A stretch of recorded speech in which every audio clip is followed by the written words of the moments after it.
ह्या जागेमध्ये तसं काही उत्पन्न पाण्याचा स्रोत नव्हता म्हणून काही उत्पन्न येत नव्हतं. मी गिरीश गोपाळ सुरोसे, राहणार खेवारे. आम्हाला वसुंधरा संजीवनी मंडळ व आरोग्य संस्थेच्या सहाय्याने एक आम्ही शेततलाव बनवलेलं आहे माझ्या जागेमध्ये. मला ड्रीप ते दिलेले आहे 1.5 एकरसाठी. ती आमचा शेतकरी छोटासा वाटा घेऊन आणि बाकीचे सर्व वसुंधरा संजीवनी मंडळ यांच्या सहाय्याने मिळालेले आहे. आणि ही मला फळबाग त्याच्यामध्ये आंबा आहे, जांभूळ आहे, फणस आहे, या सगळ्या प्रकारची अशी 250 झाडं मी लावलेली आहेत आणि त्याचं आता चांगल्या प्रकारे मी संगोपन करत आहे. ह्या जागेमध्ये तसं काही उत्पन्न पाण्याचा स्रोत नव्हता म्हणून काही उत्पन्न येत नव्हतं.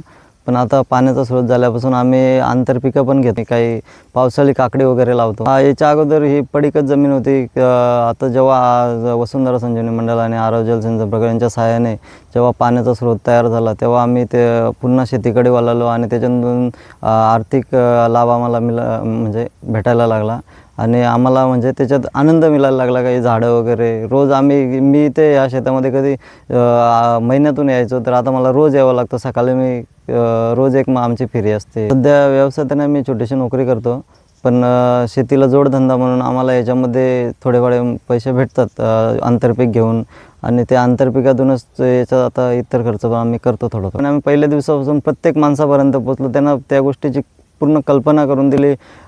याच्यानंतर 25 वर्ष 20 वर्ष पुढे पण काय होईल, पुढच्या पिढीला त्याचा काय फायदा होईल, सगळ्या गोष्टी लोकांना कळाल्या. त्याच्यानंतर प्रत्येक माणसाने पण त्याच्यात लोकसहभाग घेण्याचा विचार दर्शवला आणि त्याच्यातून प्रत्येक शेतकरी सहभाग घेतल्यामुळे त्या गोष्टी शक्य झाल्या. आमच्या इकडे म्हणजे आमच्या गावात तशी विक्री जास्त झालेली नाही, पण साईडच्या गावांना तसं जर पाणीच नाही आहे त्यामुळे थोडंसं लोक त्या जमिनीतून काही उत्पन्नच नाही आहे म्हणून त्या जमिनीची विक्री झालेली आहे. आणि मग त्याच्यामुळे जमीन गावाला काही नसल्यामुळे लोक शहराकडे वळली. त्यामुळे आता आमच्या इथे तर खेवाऱ्यामध्ये तरी आमचं याच्यामध्ये खूप बदल झालेला आहे.